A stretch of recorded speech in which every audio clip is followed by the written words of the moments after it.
Thank you. So first, I'd just like to thank all of the representatives of Universidad Loyola for your hospitality. It's a pleasure to be here and be learning from all these fascinating papers. Thank you, Professor Burlando, for moderating our panel. One of the concepts of Suárez metaphysics that figures most prominently in some of the narratives of the coming to be of early modern and modern ontology is his determination of what the subject of metaphysics is, what the most abstract, most transcendentally predicable concept of being is, that is the adequate object, as he calls it, of metaphysics.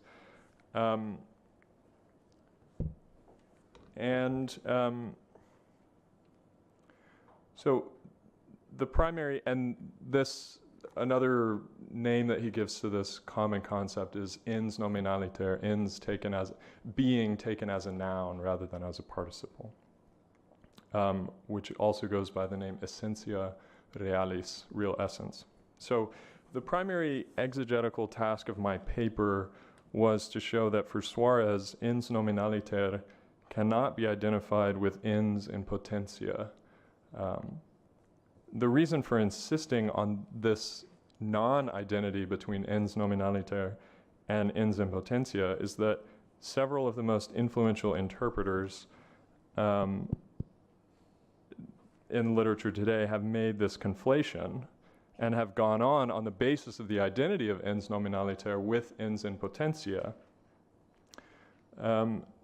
to claim that for Suárez, real essence is simply reducible to logical possibility, so that finally on this reading, real being for Suárez, the subject of metaphysics, is the same as simply being thinkable or being logically possible, being thinkable for a rational subject.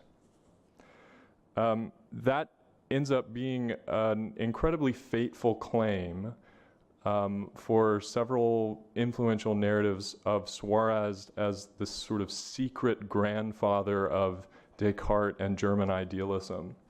The most important example, I'm in theology, so I'll use this example, is Hans Urs von Balthasar in the 5th volume of his Theological Aesthetics. He claims that Suárez's metaphysics is, as Gustav Sievert also wrote, quote, the metaphysics of being is transformed into the predication, into a logic of predication. In other words, the claim is that Suárez conceives of, is this cutting out too much? Sorry, okay. In other words, the claim is that Suárez thinks that the concept of being that's germane for metaphysics is in fact secretly just a concept of what is most generally and most abstractly thinkable for reason. Balthasar will go on to claim that this means that in fact Suárez has already reimagined being as simply a domain spontaneously generated by a transcendental subject, and will construe Suárez basically as a proto-Kantian.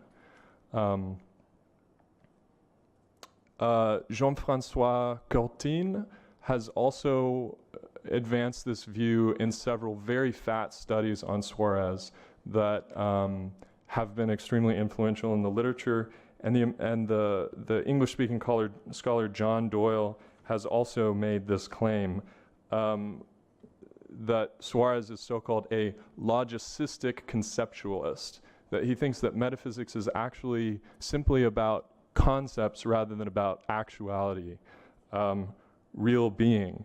Doyle and Courtine both claim that for Suárez, the sort of, if you will, the beingness of being, the thing that makes being real, is simply its being non-contradictory, or having the phrase that they take from Suárez is non repugnantia essendi, a sort of non-repugnance for being, and that this is all that being is. In fact, it's only logical possibility. Doyle goes on to say that in fact, this means that what makes being real is simply that it's not nothing, that it's not impossible that it could be, which sounds perilously like what you find in the opening pages of Hegel's logic, where being is reinterpreted simply as the concept's negative formal relation with itself, that it's not. This is as I say, this is an extraordinarily influential interpretation of Suárez that makes him out to basically be a proto-German idealist. Coltin and Gustav Sievert, another representative of this interpretation, their entire interpretive discourse is completely dominated by Heidegger's critique of ontotheology. So I simply present that to give you a picture of one of the, at least in theology and in especially in French phenomenology today, too, a very influential view of Suárez's place in the history of modern thought, which I think is a severe misreading of the texts. Could I ask how many more minutes? 1 minute. 1 minute, great. You have 2. 2, oh, great. Yeah, so I'll just relax. I don't have time to go into the sort of actual positive alternate interpretation. You can all read about it in my paper. But I think so. It's fair to say that for Suárez, although metaphysics, because it's Aristotelian metaphysics, it proceeds by abstraction. It's clearly the case that for Suárez, metaphysics begins in the consideration of actualities, of actually existing beings, and considers them simply under what he calls an abstracted or prescinded concept, which does not attend to their existence, to their actuality, but in that way attends to the structures of their being that are in fact essentially predicable. The last claim that my paper makes is, although Suárez is criticized for this procedure up, down, and center, this is in fact really the only way that one could have, it seems to me, an Aristotelian metaphysics of contingent created being. So this is not simply, this is not a sort of Baroque decadence on Suárez's part. This way of proceeding for his metaphysics is in fact, essentially related to the task of metaphysics as he conceives it, which is being able to comprehend all real being under a unified, formal and objective concept that would illuminate both the being of God and the being of creatures. So I hope that suffices for a brief summary of my paper. Thanks for listening. I'll look forward to your critiques and feedback. So thank you. Thank you.